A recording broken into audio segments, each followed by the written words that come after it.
Good morning, everyone. Welcome to Ambuklao Dam to admire its view. Ambuklao Dam was built between 1950 and 1956 in Benguet.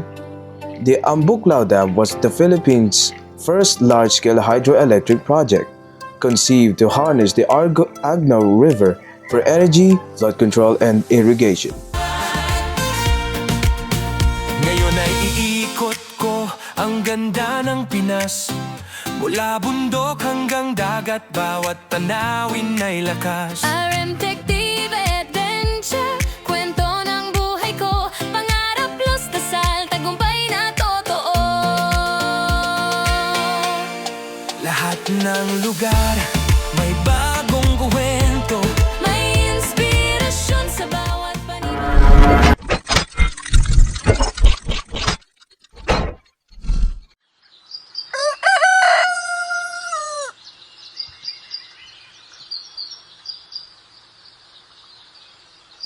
Anong number sa aircon? Kung nag-aircon tayo. Walang number sa aircon, oh. Sobrang lamig talaga. Ayan, nagpapag. Dito pa kami sa pinaka lower ng Benguet. Ayan siya. Pero grabe yung lamig. Ang mga banda alas 3. Madaling araw hanggang ngayon. Grabe yung lamig talaga. At saka, sabi niya sa akin,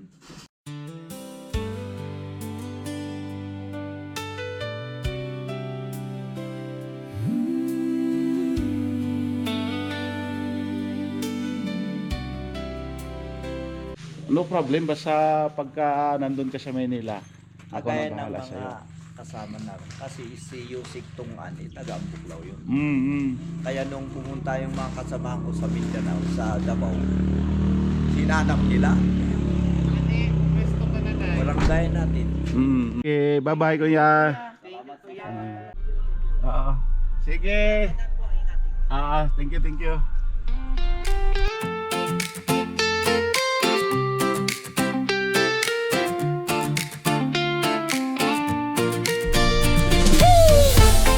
Ayan, going to Mount Olis na kami. Kaya pala sobrang lamig kagabi, madaling araw, bundok na rin pala talaga to. Ayan, oh. Kagabi mga anong oras yung pat? Alas 3? Alas 4, Oo. Anong degree Celsius? 17? 17. Alas, sobrang lamig. Puro kaya ko pa. Nagkukumot na ako.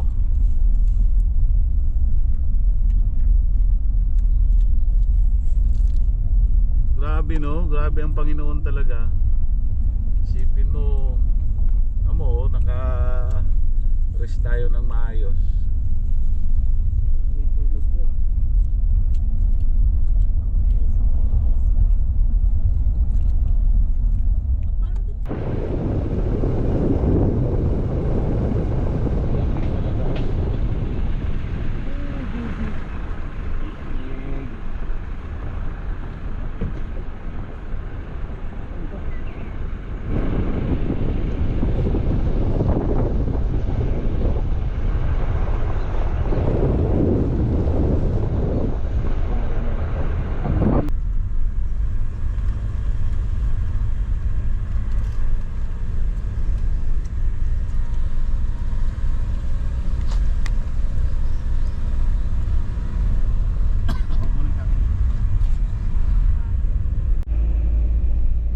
Hindi na kami gumagamit ng aircon.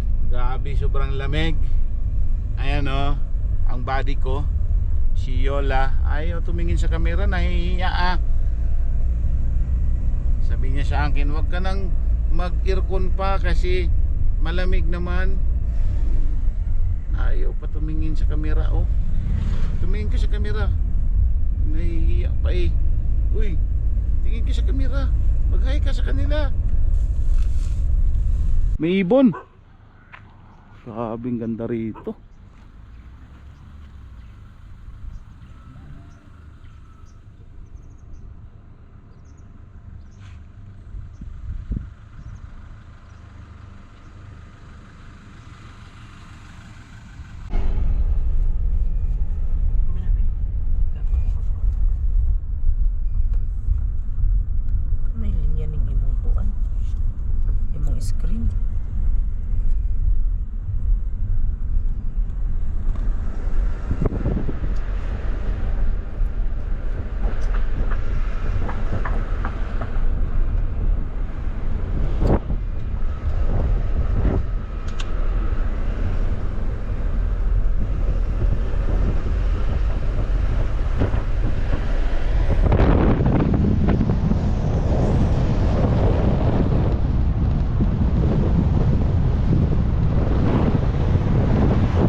Ate, good morning.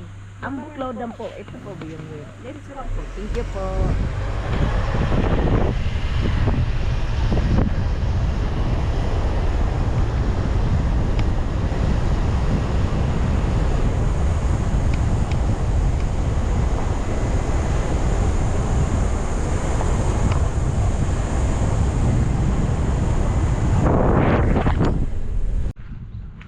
Salamat sir ha.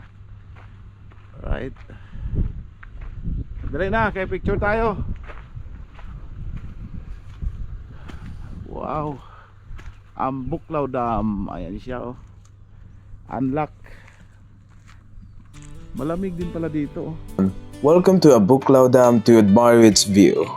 Ambuklaw Dam was built between 1950 and 1956 in Benguet.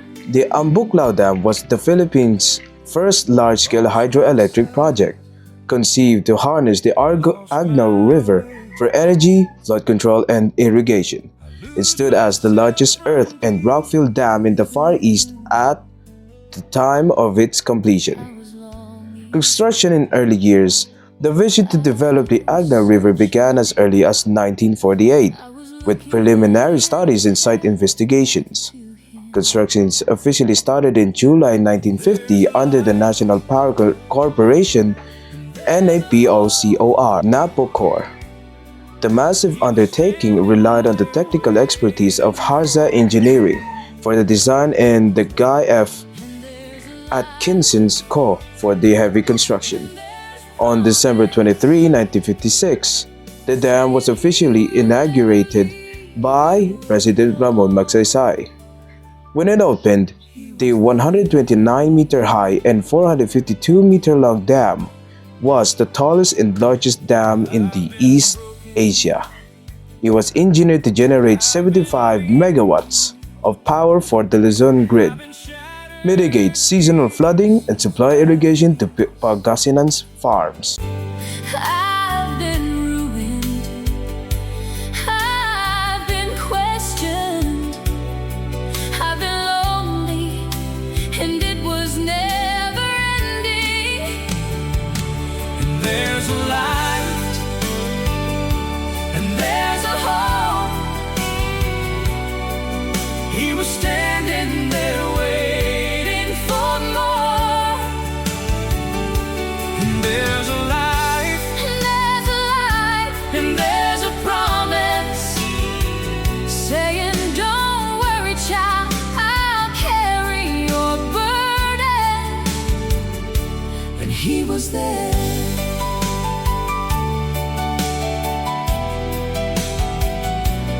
He was there.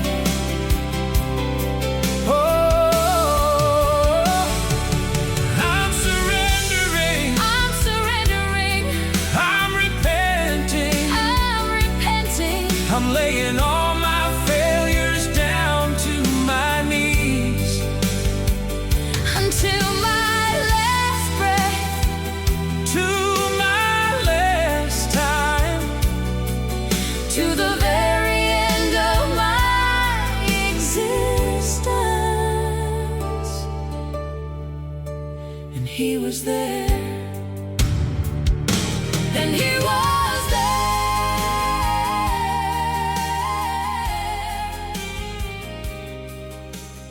Amazing ang Ambuklaw Dam. Napakalawak, napakaraming tubig. And then yung gate na yan, yan yung makikita natin. Yun po yung pag umaapaw yung dam. Yun po yung diyan po maglalabas. And then yung baba niyan, yun po yung nagsusupply ng kuryente. Yun po yung gumagawa ng kuryente. So ngayon, pupunta tayo sa Atok, Benguet na para sa camping natin doon sa Goat Cliff. At doon kami magpapahinga, magpapalipas ng araw, ilang days. And then ngayon, pansinin natin at napakaganda ang lugar. Nandito kami sa pinakatuktok ng bundok talaga. Ayan, maraming mga gulay, maraming sari-saring gulay. Ayan, mga repolyo. Grabe talaga. At doon sa Maynila, sobrang init. Pero dito sa Atok, napakalamig ang klima dito. napakaganda bakasyonan kapag pupunta kayo rito pagka tapat ninyong summer. How much more siguro kung December siya or January, February, kasi sabi nila napakaganda daw ang klima dito, napakalamig. So ayan grabe, ma-miss ka talaga.